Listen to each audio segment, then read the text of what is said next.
Hi ஹலோங்க வணக்கங்க எல்லாருக்கும் வணக்கம். என்ன பண்ணிகிட்ருக்குறீங்க? எனக்கு என்ன வீடியோ பார்க்க போகிறோன்னா பாத்ரூம் கழுவுற வீடியோ தாங்க. ஆமாங்க, நாங்கள் ஒரு வீட்டுக்கு லீஸுக்கு வந்தோங்க. அங்கே பார்த்தீங்கன்னா செம்ம கன்றாவியாக இருந்துச்சுங்க பாத்ரூமு. அதை கழுவுறது தாங்க வேலை. இது வந்து 2வது டைம் நான் க்ளீன் பண்ணிகிட்ருக்கேன். ஃபஸ்ட் டைம் எல்லாம் நீங்கள் பார்த்துட்டிங்கன்னா வாந்தி எடுத்துகிட்டு ஓடி போயிருப்பீங்க. என்ன பண்ணுறது, என் தலையெழுத்து பாத்ரூம் கழுவ வேண்டியதாக போச்சு. இது வந்து 2வது டைமு.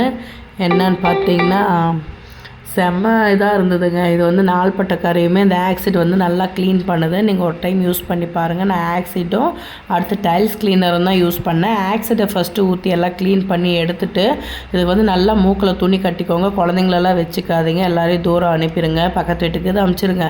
1 மணி நேரத்துக்கு வீட்டுக்குள்ளே சேர்த்தாதீங்க. அப்போ தான் நல்லா புகையாக வரும் குபு குபுன்னு. அதுக்கு அடுத்து தேய்ச்சிங்கன்னா ஒரு ப்ரெஷ் எடுத்து நீட்டாக போயிடும். கொஞ்சம் நஞ்சம் இருக்கிறதுக்கு இந்த டைல்ஸ் க்ளீனரை யூஸ் பண்ணி நீட்டாக்கிடலாம் நம்ம பாத்ரூமை. நம்ம ஏன் பாத்ரூமை கழுவுறவங்கள கூப்பிட்டு அவங்களுக்கு காசு கொடுத்துட்டு நான் கூப்பிட்டேங்க.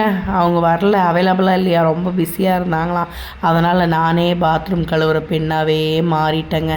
என்ன பண்ணுறது, நம்ம வீட்டு வேலையை நம்ம தானே பார்க்கணும். அவங்க யாரோ யூஸ் பண்ணி விட்டு போன பாத்ரூமை நான் கடைசியாக தேய்ச்சி இந்த ரேஞ்சில் இருக்குன்னா இப்போ எத்தனை வருஷமாக இந்த பாத்ரூம் கழுவலன்னு பாருங்கள். இந்த டப்பு சுற்றி இருக்கிற மாதிரி தாங்க ஃபஸ்ட்டு இருந்தது கரையாக. ஓகே, பாய்.